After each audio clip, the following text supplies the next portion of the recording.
দেখো আমার পাত খেতে বাঘ ঢুকছে, কিভাবে পাত খেত লড়ছে।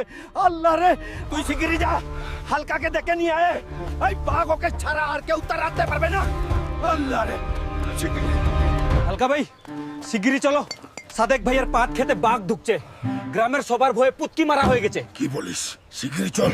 সাদেক ভাই, ভয় নেই, দেখি কোন সাইজের বাঘ তোমার পাত খেতে ঢুকছে।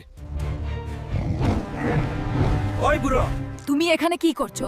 পাট ক্ষেতের মাঝখানে রাশিয়ান মেয়ে এনে লুডো খেলছো, তাও আবার বক্সে বাঘের আওয়াজ দিয়ে। ওই হালকার বাচ্চা হালকা, সকাল 10টা বাজে তুই দামরার মতো ঘুমাই আছস। দামাদামুত, খেতে যাইতে হবে। কি হইলো? সকাল সকাল চিল্লাচ্ছ যে? আমি ধান খেতে যাইতে পারবো না। আমায় দিয়া খালি কাম করাও, বিয়ার কোনো খবর নাই তোমার। তোর এইটা একটা কথা? আমি তো ভাবছি পাশের বাড়ির সাদিয়ার লগেই তোর বিয়া দিমু।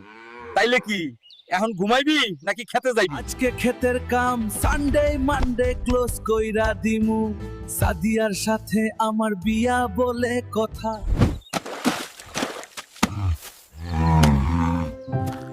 দাদু, ক্ষেতের কাম সানডে মেন্ডে ক্লোজ কইরা দিছি।